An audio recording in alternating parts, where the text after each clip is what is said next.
constantly, like, Brian sings to him. We play him Mm-hmm. music all the time. We play him music to like help him sleep. We started doing Mm-hmm. that like very early on. Yeah, we played Um, Slipknot and like he was in the womb. We were playing, yeah, Metallica right up. insane clown posse, and just a lot, just trying to that As you calm Yeah, should. stuff. Hello. yeah.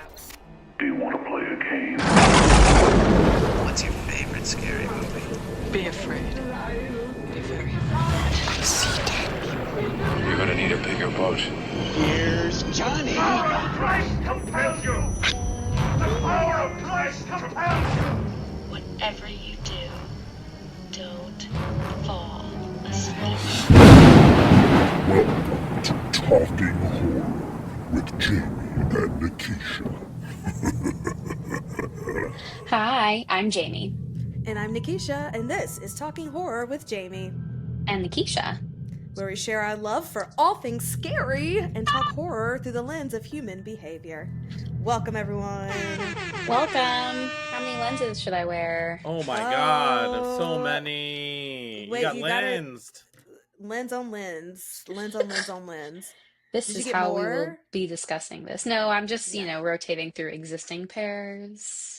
Wait, you gotta tell the people again where you got your glasses. Who's sending you glasses? Oh, yes. I got glasses from Fytoo, fytoo.com.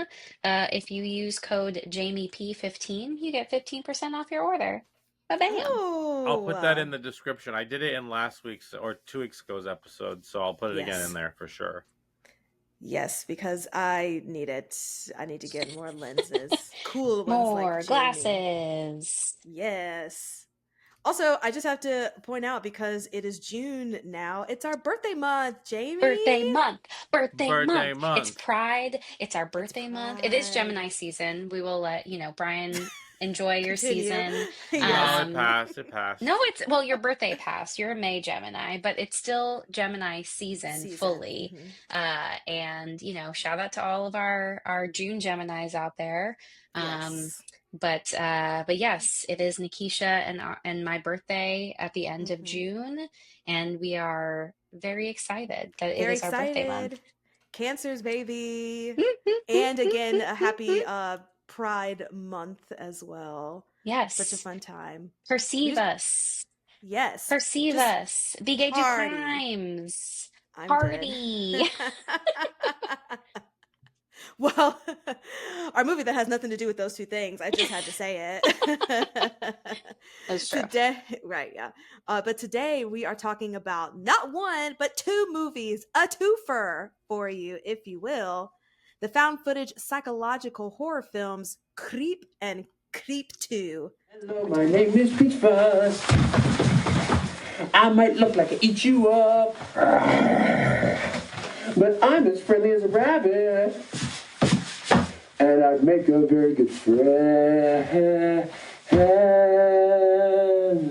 Peach Fuzz, I am here, and there's nothing to fear. Return Ooh, of the that's Creep. creepy. Return of Peach Fuzz. Oh God, I can't get into it. Oh, okay. Well, Creep, which came out in 2014, and Creep 2, which came out in 2017, were both directed by Patrick Bryce and written by Bryce and Mark Duplass. And Creep 2014 stars Bryce and Duplass, while Creep 2 stars Duplass and Desiree Akhavan. And so heavy spoilers for these two movies. If you have not seen them, they are streaming right now on Netflix. Hopefully by the time you watch this episode of ours, it's still streaming on the Netflix. Man, I know we decided to do these, but wasn't it so nice, like going on Netflix, typing in Creep and seeing both of them on there? Mhm. That we have to like figure out a way, like all right, where are these? Because this was on our Not like that to-do list, and we just picked them because we thought it'd be fun. We didn't actually look if they were available at the time. Yes. So yeah, it's here we always are. nice when it's on a streaming service that we already have, because my Yes. God, there's so many streaming services. Yeah, there's like Pluto and Neptune and Yes. Are you just you know. naming planets now? I did. We Uranus. listened to a Planet song with Elliot today, so I have planets on the We brain. did. I forgot. Wait, please tell me you remember what the song is. It was my first time listening to it. It was pretty Okay. good. Lots of repetition. I definitely know my planets now. Mm. It's made by the same people who do the Good Morning song that Elliot listens to every morning. Okay. That one we learned from the nanny. That one's like, good morning, good Good morning, morning. Yes. hello, and how are you? you? Early in the In the morning, morning. I say good morning, hello, Yes. and It's by how someone are named you? the Singing Walrus. Yeah. The singing, I'm obsessed. Does Elliot get into it? Like, is he bopping his head around, He definitely swinging a little bops. He's finger in or like, two? he does a lot of like this.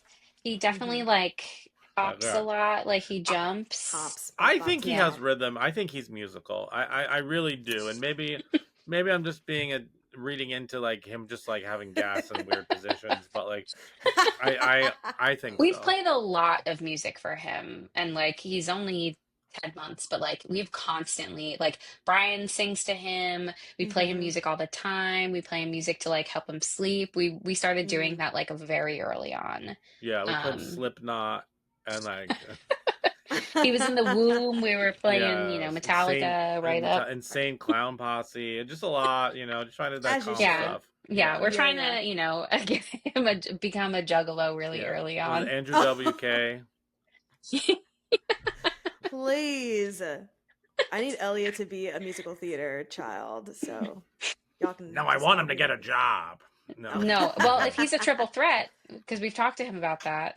There we We've go. brought it up to him before that he has to be a triple threat to Hmm. really go into that business. Yeah, we talked. What Absolutely. dance classes is he going to start in? Yeah, I don't know. He'll do some. I think he's already mastered modern dance. There you go. I'm obsessed. I can't wait. Well, getting back to Creep 1 and Creep 2, heavy spoilers again if you haven't seen it, but Jamie, please list us all those trigger warnings for this. Jesus. Mm-hmm. So, it's about a serial killer. Okay. Starting with that. Mhm. Lots of eccentric behaviors, jump scares, creepy mask, um, like references to like in the first one, he says he has a brain tumor. I Mhm. think he also like mentioned sexually assaulting someone in the first one, which like regardless of whether or not he's being truthful, but he does mention it. Yes. Uh, murder, Yep. murder with an X. Uh, Mhm. Attempted murder with a knife, another Mhm. murder with a knife in the second one. Oh, right. The opening. Nudity. Oh yeah, Yeah, dong. yeah, We get dong. dong We in finally get this. dong. I Both times I got dong. I do want to talk about Dong because of how they shot Dong versus her. I thought that was super cool. Yes. Yeah, we got to talk about that Dong. Gotta talk about Put it in the your dong. notes so we don't Yeah, forget. Ding dong the witch is notes. dead. Yeah. Yes. Stalking. Yes. Putting people in graves. Attempting suicide, but also like staging a suicide. Mhm. Drugging people, that happened in the first one. Oh yeah, uh-huh. But I can't think of anything else. Yeah. Yeah, that's pretty good. Yeah. Good All triggers. right, Good all triggers. right. No good maybe. triggers. No. All right, before we get into all things, producer Brian, please give us some words. Yes. Hi everybody. Hi YouTube. Hi people just listening to our voices. Hello people just listening to our voices. Thank you so much for joining us. If you enjoying this, you can always find us on social media at Talk Horror Pod. Talk Horror Pod is the handle where you can find us on places like Instagram as well as TikTok. We do some really fun things there. lots of videos for movies that we do here and don't do here, suggestions, things, fun things like that. So definitely follow us there. Do it. We're Do it. almost to Please. 20K. I Do want it. it. I want it for breakfast. How about lunch and dinner? Absolutely. Yeah, I Oh, want it for every meal, baby. Yum yum. fantastic. Well, have you guys watched anything this week? Done anything this week? Well, we never I don't think we ever actually talked about us going to the Renaissance Festival. Oh, you didn't. Oh Yes. yeah, we went. Yeah, that's it. Where was it at? In Philly? No, we went to the New Jersey Renaissance Festival. Oh, that's right. Yes, yes, yes. It was in South Jersey, like an hour or 45 minutes outside of Philly. And it was Brian's first Renn Fair. Yes, very fun. What did you fair. think, Brian? I had a great time. The people watching was fun. The booths were fun. There was a lot to do. It was very humid, hot out. So, like, obviously that was a deterrent. But I had a great time. There was something about it that was just like very welcoming. I didn't really interact with people, but not on purpose. It just like the community that was like there and was built was very cool. People just felt you could tell that people's like, you know, anxieties or insecurities were kind of left at the door. People were just having like a really nice, fun time. And honestly, none of the vendors seemed like they didn't want to be there. Do you know what I mean? Like sometimes you're like at this thing where everyone's like into it, and the vendors are like, you know, okay, sure, you want this, you want, you know, that wasn't the case. Everyone was into it. They really created this like this other world. It was very, Like very very cool. immersive, and Nice. Brian had a turkey leg. I I was did. gonna That's all I ask. wanted. Yeah. Yeah. It was It was huge. delicious. I couldn't finish it, but it was really good. Yeah. Yeah. We saw people on horseback. We saw knights fighting. I think the queen was walking around throughout the area. There was like a fairy tea party we walked past. Oh They yeah, that was had cool. axe throwing. Oh, we did archery. Yes. Oh yeah, Jamie is very good at archery. I'm not I that believe good at that. archery, but I do Yes. really like archery. Yes, but she is good at it. But It's like, really she fun. hits the target every time. I didn't Like, hit it every time. This is a lie. no.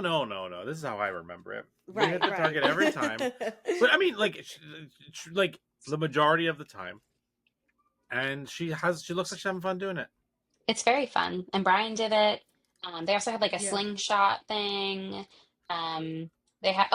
Okay, so I don't know if I showed these last time, but I got these little dingly danglies, Oh, and they go on your yay. glasses. So they go like right here. That's really cute. Yeah, Yes. they're little leaves. Yes. They're so cute. That was one of my purchases. That would be something that I would purchase too, just because. And They then were be very annoyed cute. that they're flinging in my face. I know I wore them today, and I was like, "Oh yeah, they're on my face. Oh yeah, they're Yeah. on." I was just like, "Ding, ding, ding." It's like, what is this? And then like forgetting for a It's like, second, "Ah." and it moves, and you're like, what's on me? Yeah. Yes. But yeah, Cute it was jump scare. it was really fun. And we've talked about the Pennsylvania Renaissance Fair starts in middle August or end of August through Halloween weekend. So we were talking about trying to see, and they do it differently. So the New Jersey one, it's only like 4 weekends, I think, in New Jersey, and it's the same theme for every weekend. In Pennsylvania, the theme changes every weekend.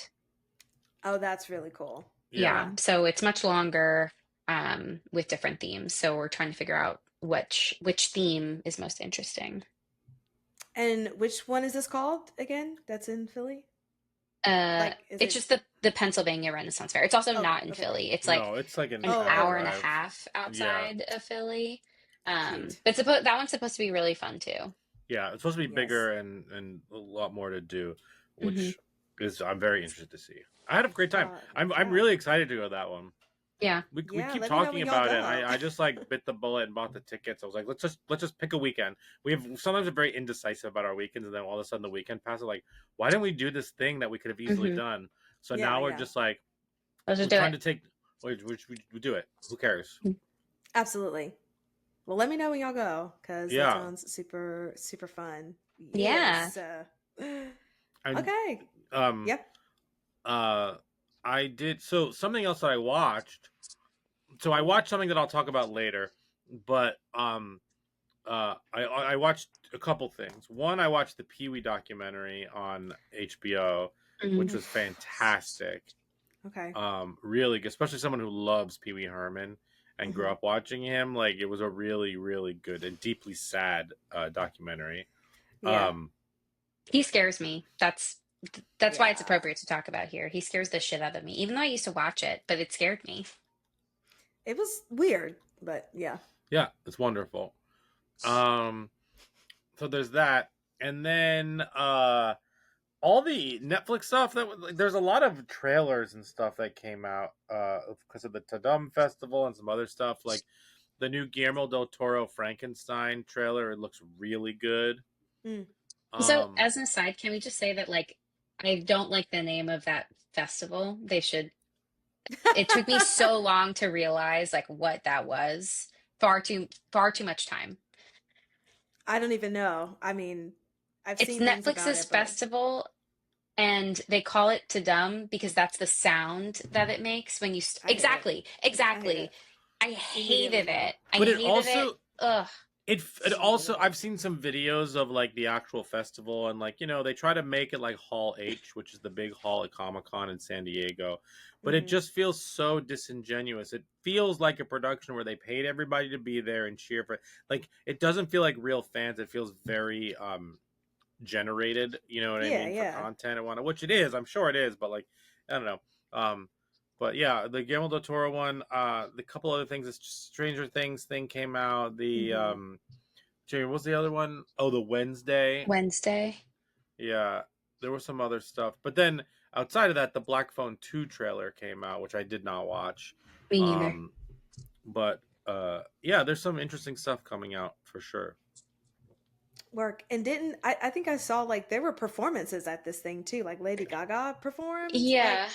Like, why? But Well, I okay. think they started with like the sound from that the Wednesday like TikTok edit. Oh yes. But I also think they announced that Gaga is in the second season. Oh really? Oh. I think that's what I read. Interesting. Well, then that makes more sense, because I'm like, why that is does there make just a more random sense. for this Netflix of TV show stuff? But okay, girl, go off. Whatever. Oh, did you say the new why can't I think of it? Knives Out. Oh no, I didn't say that. Mm-hmm. Yeah, the teaser for the new Knives Out, which is more like horror death related. Mm-hmm. So have you seen those, Nikisha? I have not. Oh, I think you would like them. Okay. The first one's good. The second one was okay.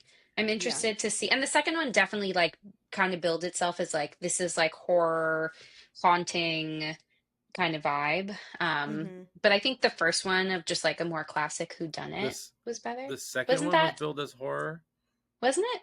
Did I make that up? I think you're thinking of the Poirot movies. Oh, you're right. Oh yeah, you are right. You're right. Of so now I'm getting all the movies confused. Yeah. So the Knives Out is Knives Out and Glass Onion. Yeah, those are on Netflix. Then there's the Poirot movie. So there's the A Murder on the Orient Express. There's Death on the Nile, and then there's the Haunting in Venice. Yeah, that's what I was thinking of. Yeah. Okay. Which are based on the Agatha Christie novels. Gotcha. But I still just thought the Glass Onion was just okay. Yeah, I know. I agree. I still agree with Jamie. Yeah. Jamie had her opinions correct on everything. Yes. Thank you. Well, I'll have to check out Knives Out. I just keep thinking of a Bob's Burgers reference because they say it, but Linda calls it Knives In, and Bob is like, "I'm pretty sure it's Knives Out." And she's like, "No, it's like stab, stab, stab, knives in." That's really funny. Stab, stab. Speaking of stabbing, I think we need a plot summary of Creep 1 and Creep 2. Wait, no, you saw Beyoncé. Oh, I mean, well, yes. Yes. Beyonce. I'm wearing the black jersey from the concert tour. I saw it twice in New Jersey, Saturday and Sunday. I was gifted tickets, Amazing. even though I'd already bought tickets for another night. So I just gifted that to another friend who wanted to go see it. That's really nice of everyone. Just paying it forward. Well, yeah, it's Yeah. like For real. I got to see it twice, and she is on another level of just performer, and it's nothing like just hearing hundreds of thousands, tens of thousands of fans singing her music back to her. And I mean, she's going to put on a show regardless. And it was one show, the show that I was actually supposed to go to that I bought a ticket for was the one that it was raining the entire show. Damn. Oh. But she performed. I think they might have delayed it like an hour just to see if it would hold. If it would let up, and it didn't. But she still went out and performed. And there's so many videos of it just pouring down, raining, and all of her dancers just still going for it. And that's amazing. Yeah, that's like so the commitment. Yeah, and like the talent to be able to do that. Like, yes, that's just amazing. And then she had a show the next day. Like, I would have been sick and been like, I'm sorry, y'all. I'm out. Bye. I was in the rain for 3 hours. Are you kidding me? And it's like cold here. It was like cold and rainy, and she still performed and then was back at it the next day for the final show in Jersey. And she's just a force. Her daughters are there, and they're just forces of nature. It's super fun to see them just kind of like do their own thing, but have fun. And so you can still tell that they're just kids being kids. Like, it doesn't seem like Blue Ivy is one of those like pushing you to be an adult sooner than you need to be. Like, she's just still just a kid chilling. So it's fun. What good time. Were there differences between the concerts, or was it like a pretty like each night was just like you this was the concert? Yeah, it's like the set list I think only changed one time when she first started the leg of the tour. Like, I think after the second or third night she had changed the playlist or the set list, but then it's been the same. The only thing she'll change is like different outfits. So she had like she'll have like certain outfits that are based on the city that she's in, or that's from cool. people that are in the city that she's in. So she has a couple of those. And for merchandise, I'll show this because it's right next to me. She has shirts for different cities. And so this one for New York was her taking a smoke from the Statue of Liberty. That's cool. And it's fantastic. But like Chicago had one, LA had a different one. That's cool. That's very cool. Yeah. So it's Beyonce. I can't say enough great things about her. And all I wish is that her third act is Destiny's Child, and it be their reunion / her retirement tour. And I'm going to go like 10 times. That's very cool. And call it a day. Fantastical. All right. Well, should we get a plot summary for these movies? Sure. What's the plot? Let's do it. So we're doing two of these. So I guess I'll do it with give me 3 minutes. Yeah. No, you know what? Give me 2 minutes. Whoa. A minute each. Because honestly, there's not a lot of plot to these. No. Yeah, you can do it. You can do it. You can do it. I got And they were only like an hour 15, which I just want to say I appreciate the fact that these movies were super short. Yep. Yes. Yes. All right. Are you ready, Brian? Yes. All right. 2 minutes are on the clock. I'll give you a 1 minute warning, and I'll give you all the warnings I normally give you. Okay. All right. Ready, steady, go. Okay, so Creep 1 is about a filmmaker named Aaron who answers basically a Craigslist post. He thinks that he is making a video of a guy for his son. The guy, Joseph, says that he is dying of brain cancer, or of cancer, a brain cancer, brain tumor. And Aaron is helping him. But things get increasingly weird.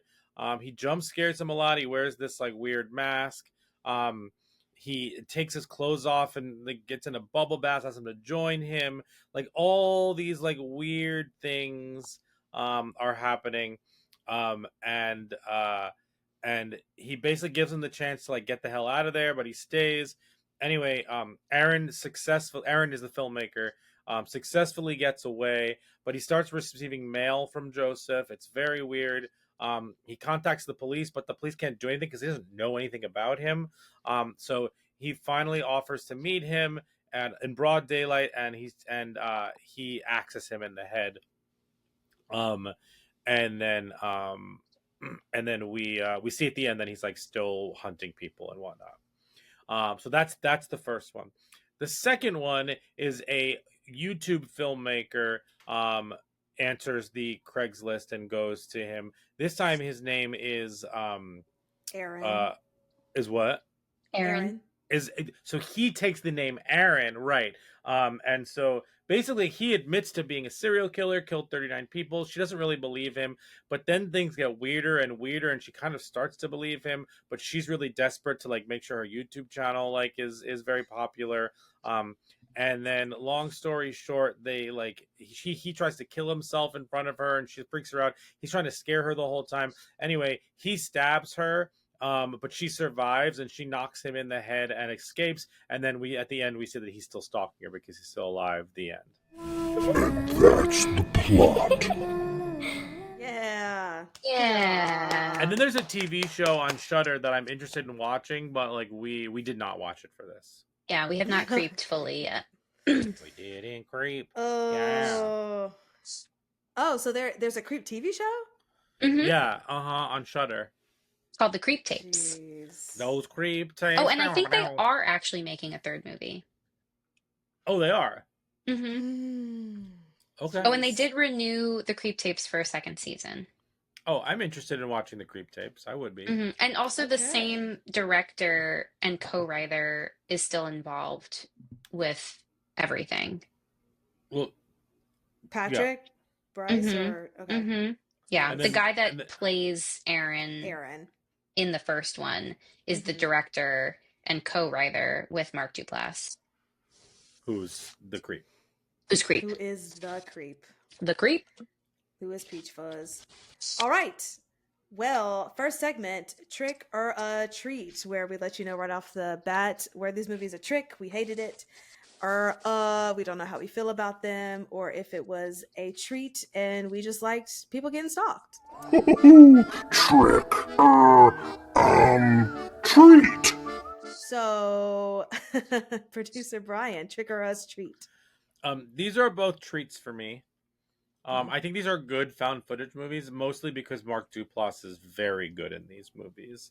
I think I like one more than I like two, but we'll talk more about that because I think two is very interesting in how it goes about things, but I think at the end of the day I can buy into one a little bit more, but I'll stop there. Great. Jamie? I think the first one is a treat, and I think the second one is somewhere between treat or Yeah. I think I'm at on both of them, but I agree that I liked the first one better than the second one for sure. All right. So why did we make these decisions? Why did we like our Well, find out. We'll tell you. Find out now. On our next episode. Tune in next week. Okay, bye. Good stuff, bye. But find out in our next segment, likes and gripes. Okay. And now our likes and gripes. Okay. So, Jamie, you have seen Creep before. The first one. Yeah. Like before we had to do this. Yes. So I've only seen this movie once, and I will be transparent because I pride myself on my transparency. I didn't actually rewatch this recently. So when I watched it a while ago, and then I just watched Creep 2. And so maybe I will say that, like, maybe with time I've grown to appreciate this movie more because it definitely makes me very uncomfortable. And that's like you know, the whole The point. whole point of it, yeah. Mm-hmm. Um, so I also, there's something where I think over time my enjoyment of this film has increased, but like there's also the part of me that's like there's just no way that I would ever find myself in these situations for like a variety of reasons, Yes. even more so with the sequel. But for the first Yes. one, like I think for the first one, we're newly introduced to Aaron, so we don't really have them. Like, obviously, we get the sense just based on the name that someone here is going to be a creep. Yes. And Oh. but yeah, I know. But like obviously, without knowing, who anybody is, we're just kind of learning information in the same way that Joseph is learning information, or sorry, Aaron is learning information and Joseph is Yes. the creep. uh I think that I think that the thing that works for this one is like the line between how often, I think what feels more real about this is how often do we, as potential people pleasers or like discomfort with challenging things that go against social norms, how Yep. often do we actually like acknowledge that, or do Mm-hmm. we tend to just like dismiss it and like minimize our like intuition and our alarm bells when like things are kind of slapping us in the face of like, this is all really bad, we should probably leave. um Yes. but and I think that's why this movie works more for me, because we don't yet know that Mark Duplass's character is like, trying to kill him, or just whatever he's trying to do, like just, be weird and see how far he can take it. And I feel like Aaron, playing the audience as us, like, yeah, even though I can say watching this, like, yeah, there's no fucking way, but I've absolutely been in situations where someone's making me uncomfortable and I have like tried to compartmentalize it so that I can, make sure that things are okay without blowing it up and making it worse for Mm. myself. Mm-hmm. And so that's really why I think this movie works a little bit more for me.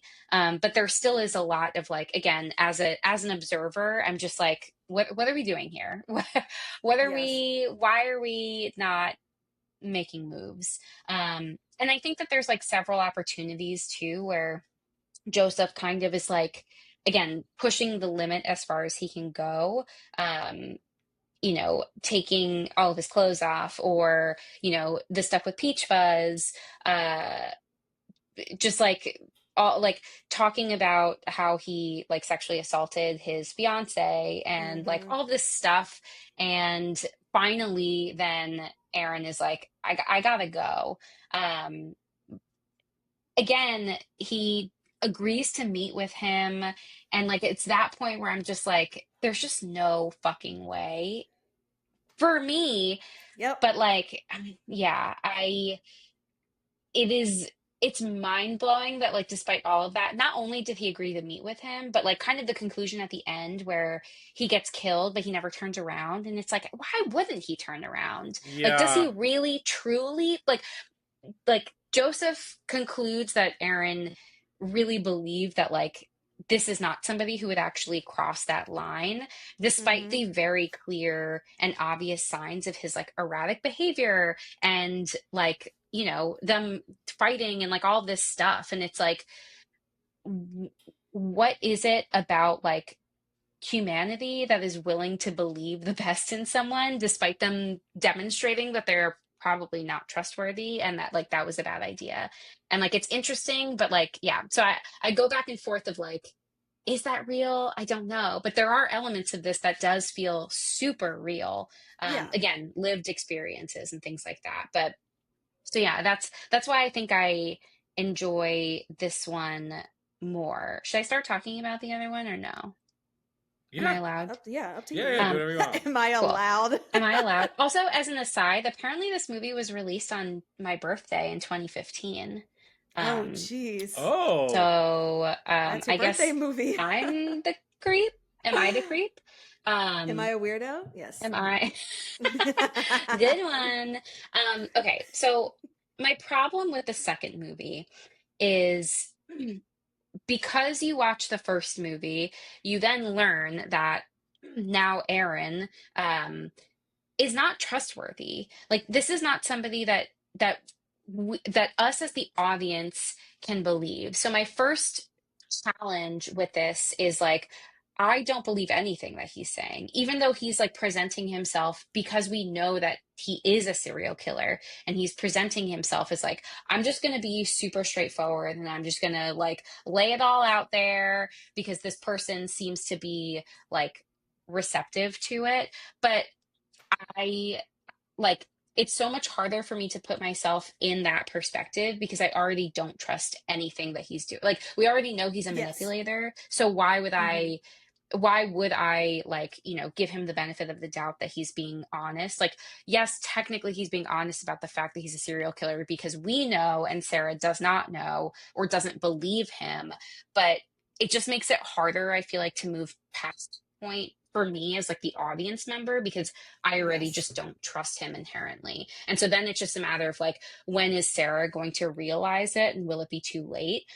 The other problem that I have is I don't think that her like YouTube career is like prolific enough or Yes. Or like high not stakes meaningful enough. enough. Yeah, Yeah. exactly. To And her justify her actions in like her desperation of like, I just need this to work so badly. Like you had not like me and Brian were talking about it. Like you have 9 videos for your channel and like, like 5 views for each of your videos. And you're like, just need I will do anything to make this work. Like what are you talking about? Like you have 9 videos, like you're obviously not monetized. Like what is your job? Like Right. there's just like so many other things and I'm just like I don't yeah. believe that she would stay in this situation because she is so desperate for this to work out Yes. because the stakes don't really exist. She's like acting like they exist, but I don't think that they built up enough context for her to justify her sticking it out. And I think that like it's interesting again, like kind of similarly where it's interesting to watch her like kind of go back and forth of like acknowledging that he's super fucking weird but still being like, but I don't actually think he's a serial killer. And it's like I don't believe that like your, 9 subscribers on your YouTube channel would justify you listening to the like, I don't really think he's a serial killer. Like, girl, just like fucking leave. Like, it's not Right. worth Yeah. exploring this further. And again, like, there's so many opportunities for her to walk away. And it's like, it's just, yeah, it's very confusing to me why she decides to stay and also put herself in these extremely vulnerable positions. Like Yes. again, I don't think that the desperation like warrants her responses to him trying to like he's trying to scare her and she's not giving him the reaction that he is seeking.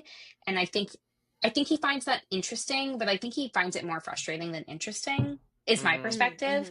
And I but I also just don't believe that she would like meet him with the same energy. Like I don't Yes. believe that she would like agree to get naked in front of him. And I don't believe that she would like get into the In the hot bathtub with tub. him. Yeah. Yeah. Yeah, or like kiss him because he said he's like never kissed a woman. Like there's just so many things where I'm just like, what? What? Mm-hmm. Yeah. Anyway, so that's my problem more with this one is like we already know that he's full of shit, so like I can't really commit to like getting over that for this one. Sure. But we also Right. know that Sarah loves her juicy fruit. Oh my God. Whatever that song was. Yes. No, but Um. I just to talk about that for a second. Um yeah, I completely agree with Jamie's assessment of the second one because like I just think that they didn't work hard enough to get us on Sarah's side.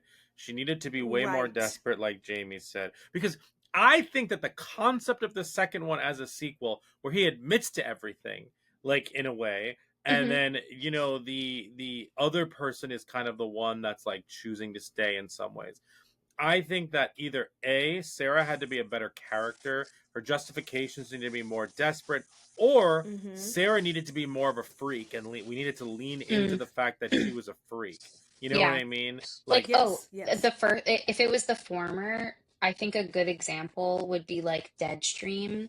For those that haven't seen that, where it's like it starts off as like a YouTuber who loses monetization after making a really big mistake, and then he like gets an opportunity to get his sponsorships back, and he does something Yes. out of desperation to like bring a lot of attention to it. Like that feels more believable, that you would put yourself in a situation that Yeah, you really and don't want to be and in stay in and that stay situation. there Yes. because of what's at stake. And like for her, Steak. it's just yes, steak.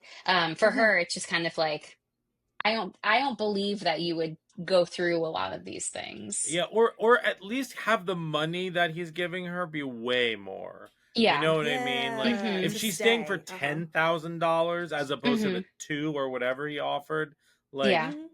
I also think that would make me believe it a little bit more, like Hmm. than that. But like, Yeah. yeah, yeah. Yeah. Jamie, do you have any more likes and gripes about this? Um, I find Mark Duplass like really interesting in general, um, because like I just him as this character is interesting to me because I've seen him in a lot of other like comedic things. I know that he like it correct me if I'm wrong, and I feel like Brian probably knows, but he's more of like he's like a mumblecore guy. What's Oh, I don't know. mumblecore? Yeah. So that's like another genre of movies where it's like yeah, it like Mark and his brother, the Duplass brothers. It's a subgenre of independent film characterized by naturalistic acting and sometimes improvised dialogue, low budgets, an emphasis on dialogue over plot, and a focus on the personal relationships of young adults. So the Yeah. Duplass brothers, Greta Gerwig, Joe Swanberg. Um, they also call like horror films that mix it mumblecore. I have That's never heard nice. these terms Yeah, before. me I'm Oh neither. yeah, obsessed. yeah, mumblecore.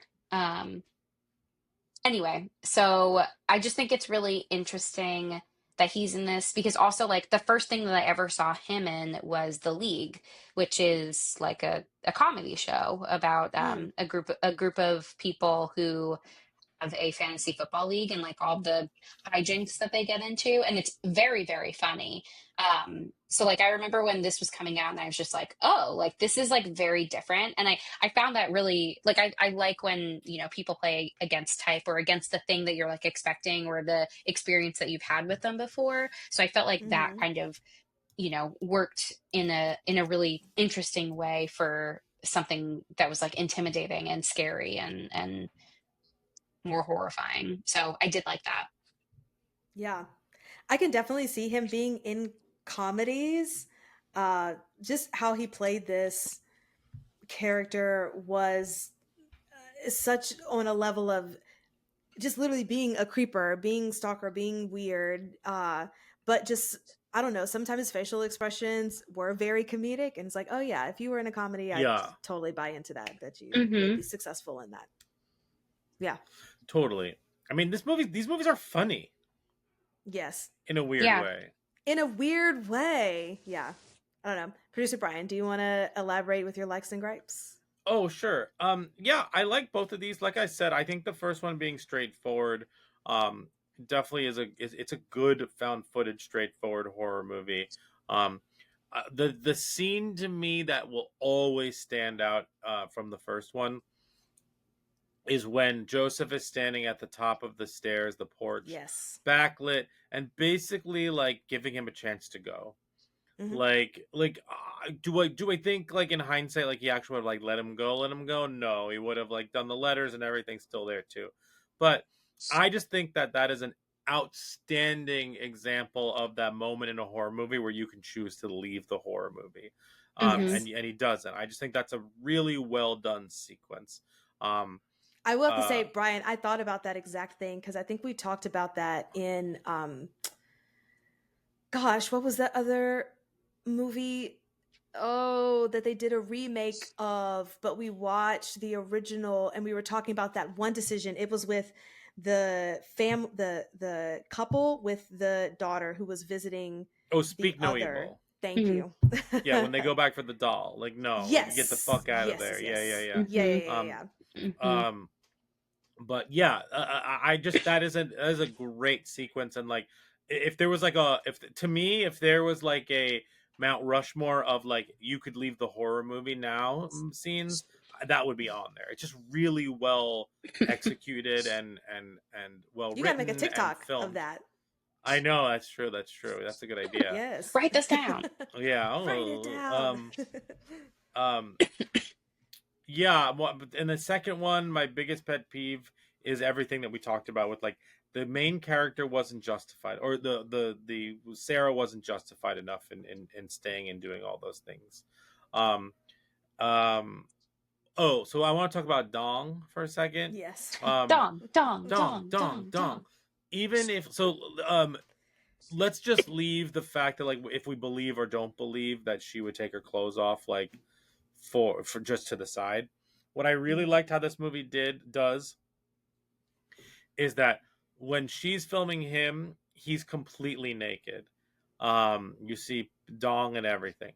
But what I found interesting is that when she's getting naked, he zooms into her face. Mm-hmm. And so Mm-hmm. both from a viewer perspective and audience perspective, I think that's super telling about one, what this movie is trying to be and not trying to be. It's not trying Mm-hmm. to this movie's not trying to exploit like her and her body and stuff like that. Right. However, that is such a good a visual character moment where like he doesn't care about the body. Like all that and he just wants to see her face because he's doing this to fuck with her and setting everything up because later on he doesn't care about the kiss. He doesn't care about all that stuff, but he knows how far she's willing to go because she already got naked for him. So like that this is an indicator that is setting up that sequence at the end as well. The hot tub scene, everything, he knows that she's going to go there because like he sees how quote desperate she is in that moment. And how much of a quote like freak she may or may not be. But I thought that was a really cool moment in Yeah. general. Mm-hmm. And uh yeah, I also don't believe I have a lot of problems with this one. I like this one, don't get me wrong. But I just had a lot of problems believing that she would actually be manipulated.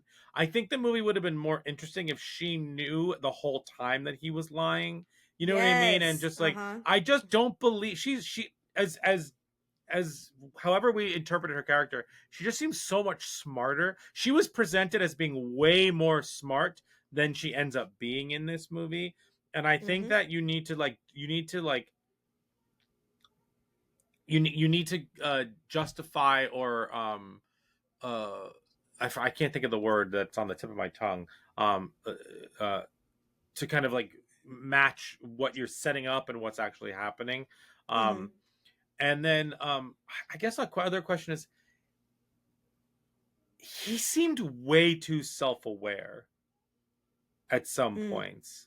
Mm. Like when he's manipulating her after she wants to leave, like it just seems on one side it seems like I can't believe that this is working on her, but the Mm-hmm. other side is like he's like really going deep into like what his issues are, and they're not lies. They're like he just seemed very very self-aware. I don't know if someone that's sociopathic or whatever it is can be that self-aware. um Mm-hmm. but Mm.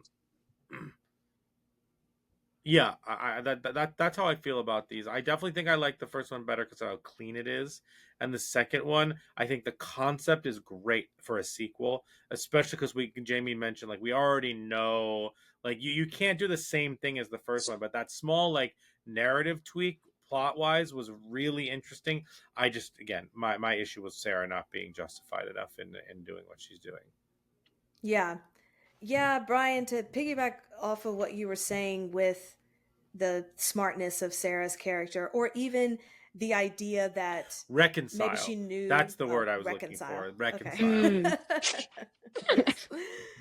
um or even that she knew that he was lying, or whatever the case may be. Like, I thought it would have been even more interesting if, like, she knew the whole time that he was a serial killer and she was like setting him up to get like caught or whatever the case.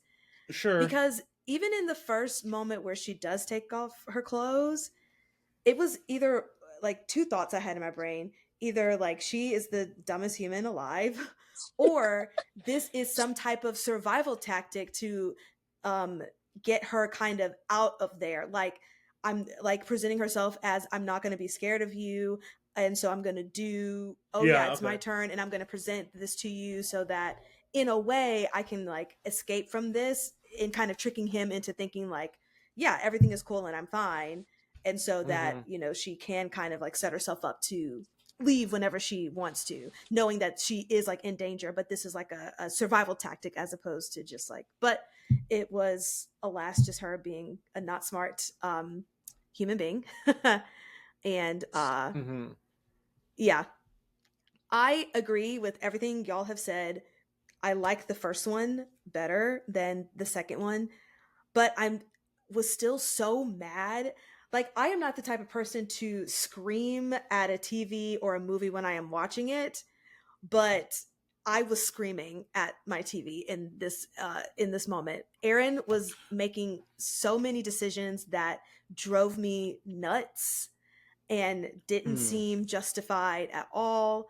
And it reminded me of when I watched, have y'all seen the first season of You, the TV show You? No, I Mm-mm. haven't. Okay. For those who have watched it, so I won't spoil it, but you know Mm-hmm. what happens at the end of that season. And it just made me upset because there were so many times where people could have made different decisions and they Sure. didn't. Mm. Even regardless of, like, Jamie, you were talking about like people pleasing, because I absolutely identify with that as well. And in personal situations where I am trying to not make people feel uncomfortable, where I'm trying to not explode the situation. Um, but when it is like life or death and you see how dangerous something can be, it's like, forget the pleasantries. If Mhm. my life is in danger, then Mhm. that's the time to move. That's the Mhm. time to just take yourself out of it. I will Well, say, yes. Nikisha, just one thing that you said before, I wanted to kind of dig into that just for a second. Mhm. You were talking about how in You season one, everybody just made the wrong decision that led to Mhm. like the ending. I find that super interesting because I think um the true power of a horror movie, or like the finesse of a horror movie, is Mhm. making you believe that all of those bad decisions are justified by the character leading to the end. I feel like we've Yes. seen really good examples of movies like that, where it's like, even though I know that every character in this movie made a fucking horrible decision, I would never make that decision, but I believe that each one of these characters would 100% make that decision in that moment. Whereas Mhm. what you're talking about is like the frustrating part of like characters making decisions just to get the plot to a certain place, as opposed to the Yes. characters justified in their decision making because of who they are leading to the end. So I Yeah. think we've seen movies that are amazing examples of that, and then we've seen the Creep 2 and stuff like that. The creep two of it all. Yeah. Yeah. Just speaking on how this was filmed, I absolutely, and I think this is one of my favorite found footage movies, and just how it's shot. Like, you're getting everything that you need from the story, like nothing is missing. Despite however I feel about the decisions that were made, I thought that the through line of how they filmed it was great. Um and I also enjoyed, like, in the first one, getting all of the tapes and seeing the tapes and recording it. Um, and I noticed, just because this was something that stuck out to me in Creep 2, that I don't think there was a title card in the first Creep. So when the title card came in Creep 2, that kind of took me out just a little bit of the found footage. And I'm like, oh, okay. You know, that's a really good point. That shit usually bothers me a lot, like when there's music behind it and like. But it didn't bother me in the Creep. That's so interesting why it didn't. I don't know. That's an awesome point. Yeah. Yeah, and I get that they were switching stories, right? Because Creep 2 starts off with a new person that he ends up killing, and then the title card comes in, and then we get Sarah's story. So, like, there is a justification in it because we're switching, people that he's stalking. But it still was like, oh, geez, yep, I'm watching a movie. And I will say about last thing on the first Creep, like, it was probably on the more disturbing side just because and I think it's weird because Creep 2 having like this woman, and first off having a show where you're going and to different people's houses and homes that you don't know and recording stuff, like what female would do that, number one. But I felt more uncomfortable watching the first one, and for like Erin's safety, and maybe it was how they built up the characters, but that horror kind of stayed with me, of that stalking and all of that, more so than the second one.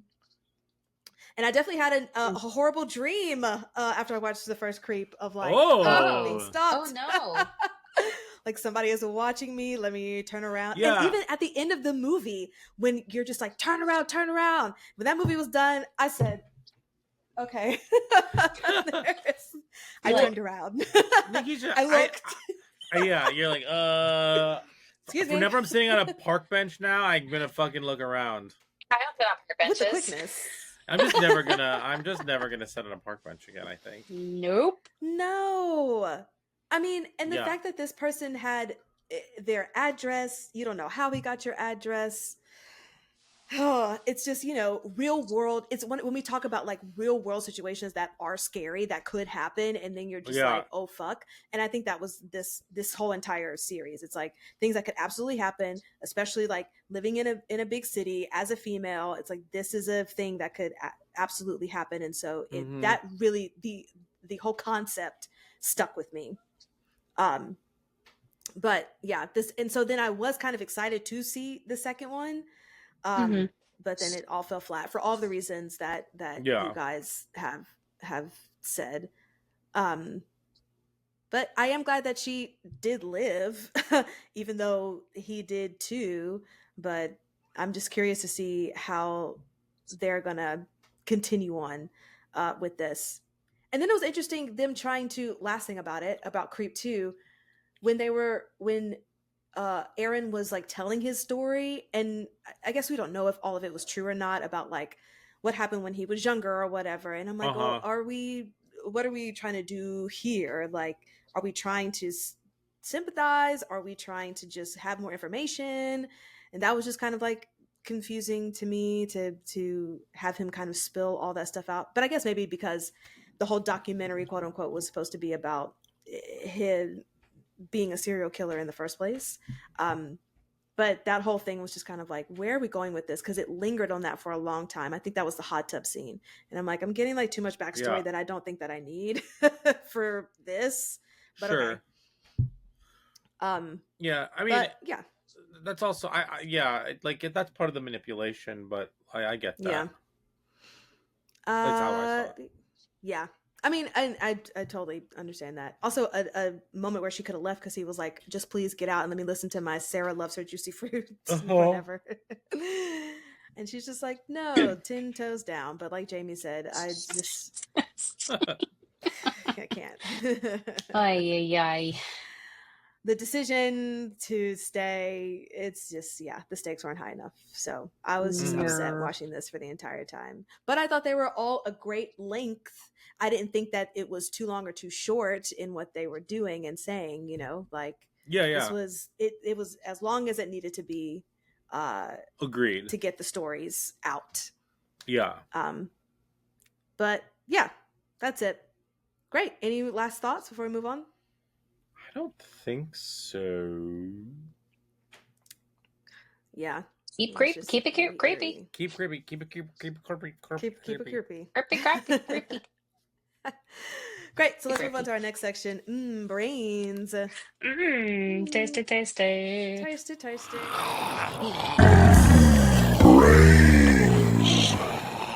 Okay, Jamie, my first question is coming from the first movie, and it is, what is cognitive misfiring? Joseph mentions this when he's talking about brain cancer that he says that he has. So I wanted to know if that was a thing, and is it a characteristic that is found in certain mental illnesses?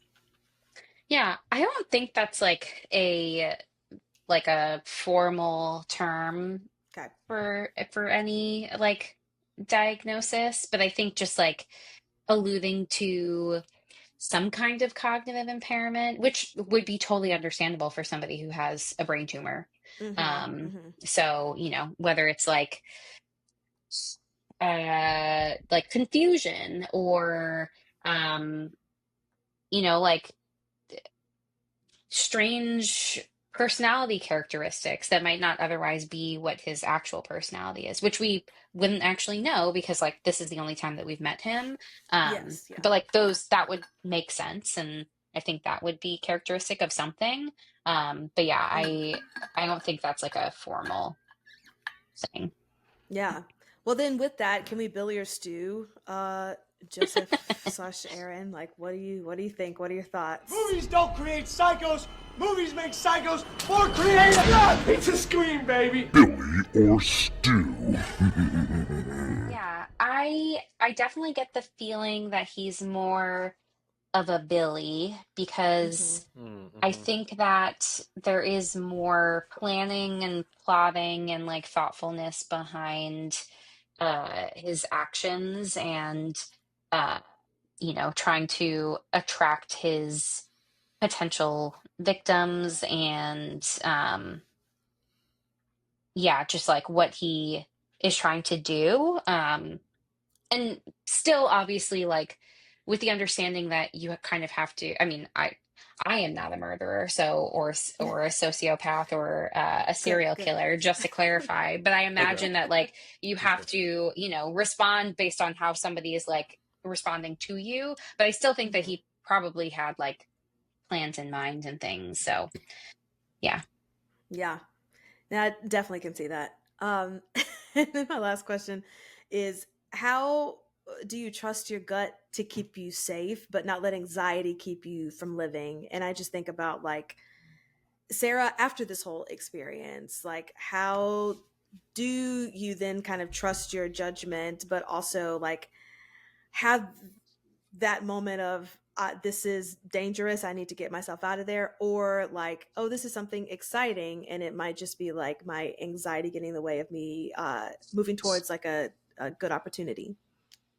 Yeah, this is also a really good question because I do think that sometimes it is hard to like trust yourself and be able to like, fully listen to your gut for positive and negative reasons. Again, like uh, I think that we want to assume the best in people, and so we sometimes will dismiss like very valid flags that we're identifying and just kind of minimize them. Also, as an aside, I highly, one of the best books I ever read about this is called The Gift of Fear. Highly recommend.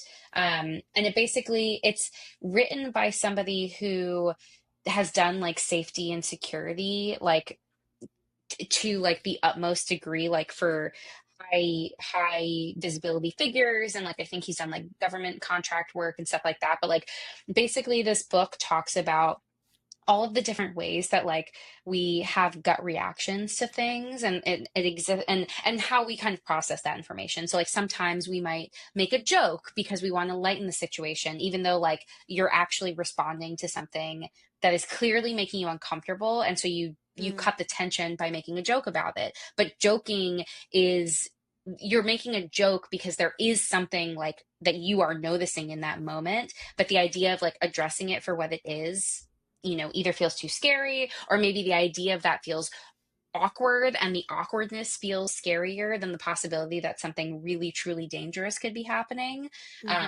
So that's just one example, but it talks about all these different situations that people have been in, and like talks very specifically about like what were the things that you noticed before that you potentially dismissed, and then like what was the ensuing consequence of that. And it's not to say that like people are to blame for the things that happen. It's more so of like, how can you learn to trust yourself more and trust your instincts to keep yourself safe? Because I think again, like we, and I will speak for myself, and I will speak for myself also as like a woman, that like I think a lot of things that society does conditions us to be, again, people pleasers, and Yes. accommodating of people and situations. And I hate that characteristic that I have internalized, and I want to be more like assertive and maybe even aggressive when people make me uncomfortable. And yeah, so like again, trusting, even if you don't know what to do with the information, just paying attention to like, how is an interaction making you feel? Like, does it make you feel uncomfortable? Like, do you feel on edge? Do you feel anything like any discomfort in your body? Does this interaction give you a stomach ache? Does it like, do you feel like tension in your body? So paying attention to that.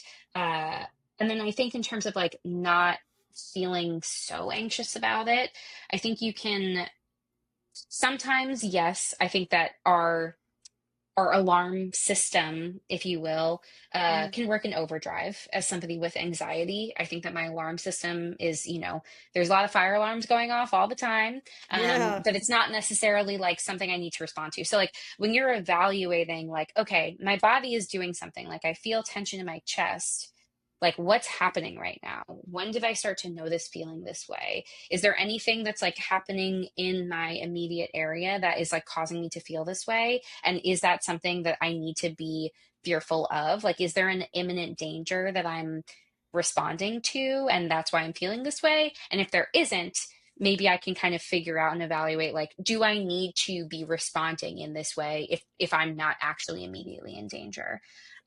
So like just kind of evaluating what's going on in the present moment to figure out, like, did someone break into my house and like I heard the noise and I'm like, that's why I'm on edge? Or is nothing happening and I'm just like that anticipatory anxiety of like, what if somebody broke into my house? And it's like, I don't actually need to respond right now because nothing is actually happening. So yeah, I think that like it's learning to build awareness and paying attention to like, how do you respond to different situations?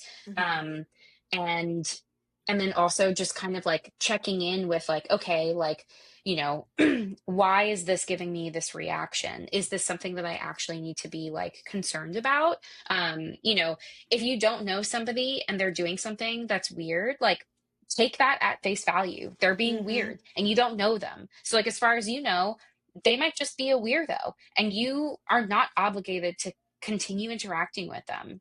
Like there's nothing that is requiring you to continue with some kind of interaction just out of, being polite or nice, especially if you are putting yourself at risk.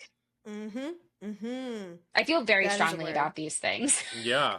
I agree fully. Because I truly think that we do a lot. I will share, this is like one of the ones that makes me so mad at myself. But again, the context of the situation. So like one time I was taking a Greyhound bus from New York to Philadelphia or vice versa. I forget which direction.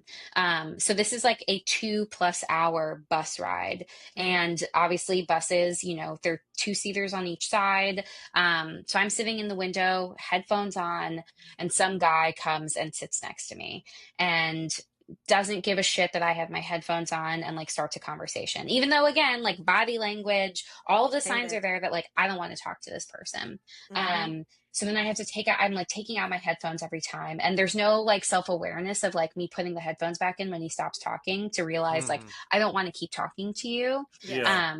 So I keep talking, and then he's like, "Oh, can I get your number?" And it's like that moment where it's like, I don't want to give this stranger my number.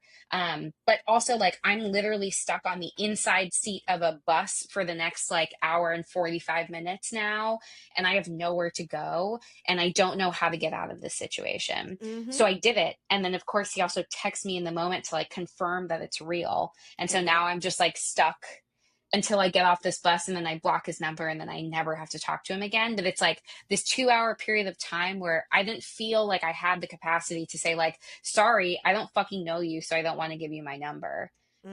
Or like, sorry, I don't want to talk to you because I'm just listening to music and I don't want to fucking talk to you. Yes. So again, I do it too. And the last thing I'll say is like, sometimes I do think that people acquiesce to situations because you are evaluating safety and survival. Yes. And so I also give this example because it's like, I don't know this person. I'm stuck on a bus with a stranger who is making me uncomfortable.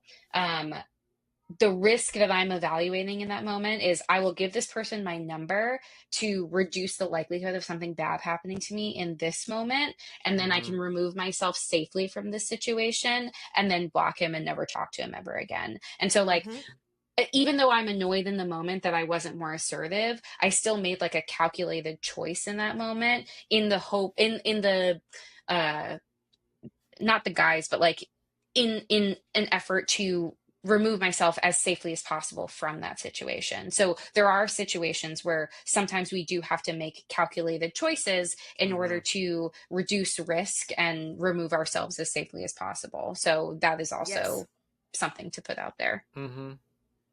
But all in all, if a girl doesn't want to give you your phone number, guys, just chill. Please.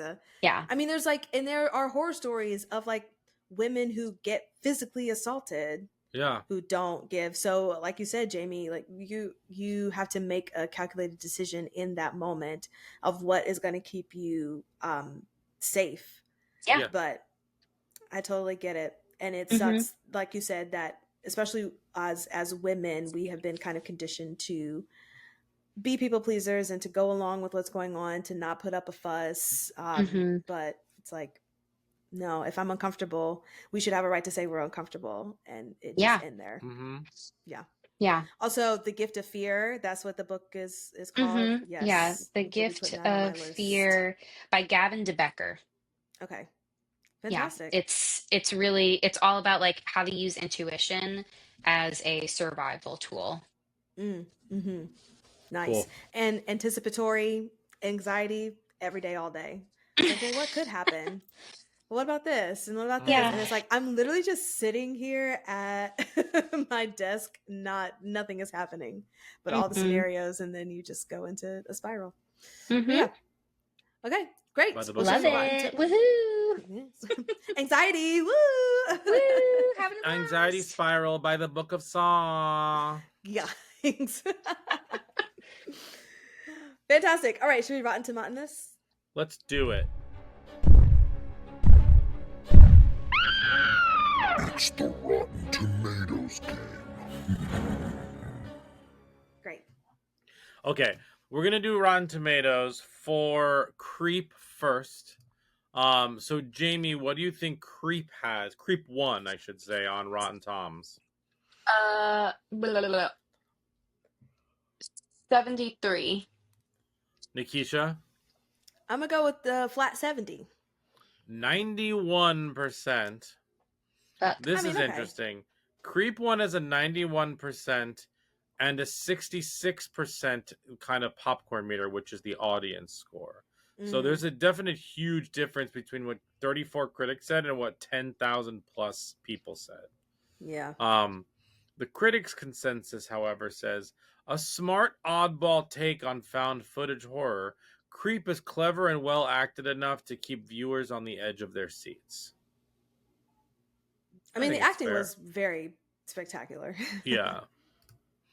All right. Creep 2. What do you think Creep 2 has on Rotten Tomatoes? Nikisha, why don't you go first this time? 63. Jamie? 59. That's 100%. No. Creep 2 has 29 reviews and it's 100%. How many reviews does the first one have? 32. 34. And this one has a 72 popcorn meter. So again, huge difference between the critics and not. They were smoking something. The critics' consensus is Creep 2 has everything that made the original work and more. More laughs, more awkwardness, more unsettling terror. I don't think we watch the same movie. I don't either. Weird. All right, let's move on to Letterboxd. For Creep, what do you think this was given on Letterboxd? Again, it's from 0 to 5 with decimal points. Jamie, let's start with you for this one. 3.7. 3.7. And Nikisha? 3.3. It's a 3.3. Oh! Damn, nice. I And promise I didn't here, look. oh, sure, okay, yeah. Well, now that you said it, I don't believe you. Okay, so these are the top 3 comments. At number 3, if the Blair Witch Project and The Office had a baby, it was Creep. I'm not mad at that. No, not at all. That's interesting. Number 2 is serves you right for trusting a furry. Oh my god. Hey. And the number 1 most liked review on Creep is, let me be clear about this. In no context will I ever videotape someone's tubby time for them. Exactly that. Yeah. Immediately no. I'm going home. Tubby time. Wonderful. Okay, Creep 2, Return of the Creep. What do you think this has on Rotten Tomatoes? Nikisha, you go first. On Letterboxd? Letterboxd? Oh, sorry, Letterboxd. I'm sorry. Yeah. 3.1. Okay, Jamie.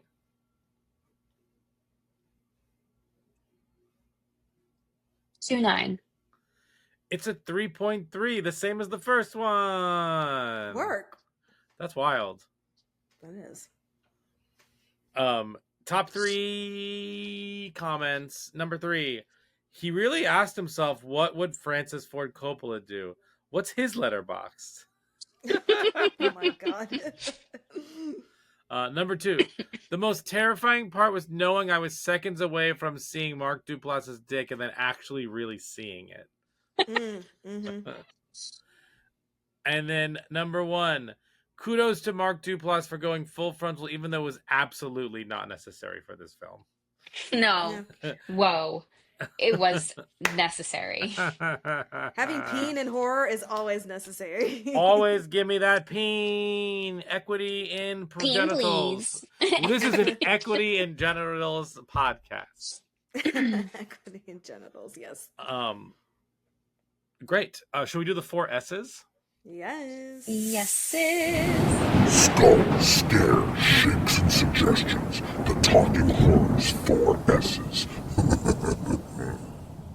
The 4 S's are skulls, scares, shakes, and suggestions. This is where we rank our thoughts on these from 1 to 10. Skulls is how well it handled mental health and human behavior. Scares is how scary was it. And shakes is, can you shake it off? Is this a one and done? And then we'll get into our suggestions a little bit later. But Jamie, why don't you start with Creep? And then Nikisha will do her Creep. I'll do my Creep. And then we'll go around again, do Creep 2, and then we'll do our suggestions. So Jamie, just do Creep 1 right now. Oops. Oopsie Yes. poopsie. Oopsie poopsie. For Creep 1, Skulls gets a 5. Scares gets a 4. And Shakes gets a 5. Okay. And then I do 2. Or No, Nikisha now goes? Nikisha does Okay. one. Okie dokie dokie Okay. dokie.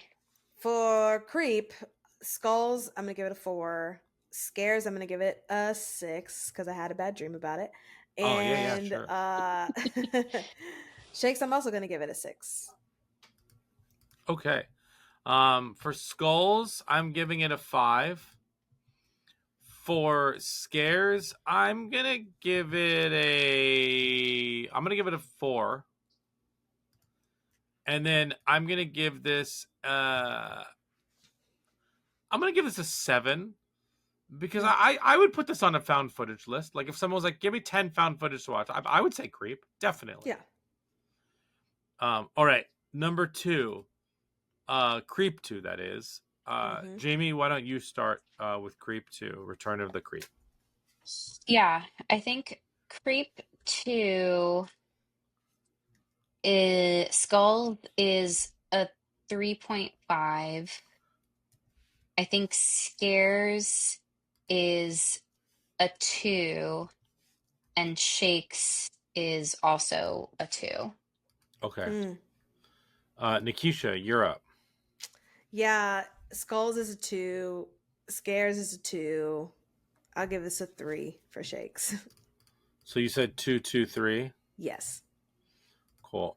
2, 2, 3. All right. I'm gonna give this a 2 for Skulls. For Scares, I'm also gonna give this a 2. Only one of the jump scares got me. Everything else did not. I just wanted to say that out loud. And because I'm a big boy. This one, I gave the first one 7. I'll give this one a 5. Because in concept, I like what they were doing, but in execution, I thought it was like meh. Fair. Okay, what do you want to suggest? Nikisha, why don't you go first? Yeah, I already said the TV show You, specifically the first season, but also the second Creep 2 reminded me of Saw 2, just with kind of like an apprenticeship type thing going sure. on. And then I thought of Cereal and Milk, which is that short film. Oh, yeah. Or this Milk gave me and the Cereal. same vibes. Milk and Milk cereal. and Sorry, yeah, cereal, milk and cereal. cereal. And then the last one, Behind the Mask, The Rise of Leslie Vernon. Oh, yeah. Those vibes from Creep 2. Yeah. Yeah. Cool. That was one of mine too. Work. Oh, what were your other ones, Jamie? The other one I had was Funny Games. Oh, interesting. I've never seen it. Yeah.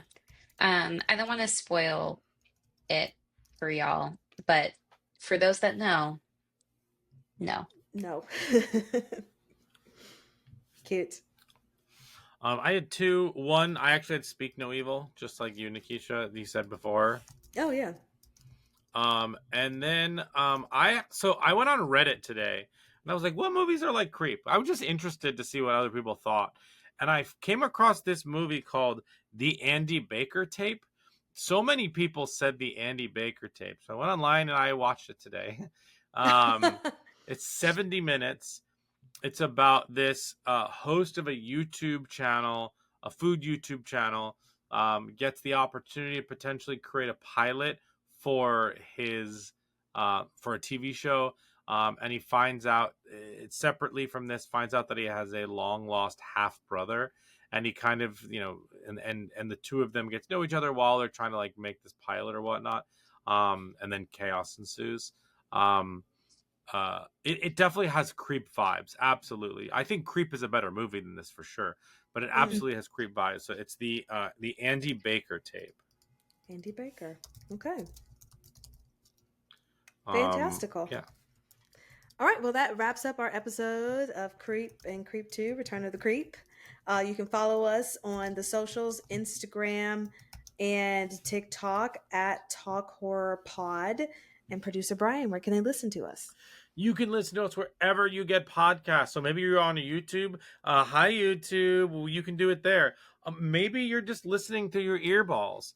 The way to do that is to find us on Spotify or, of course, on Apple Podcasts.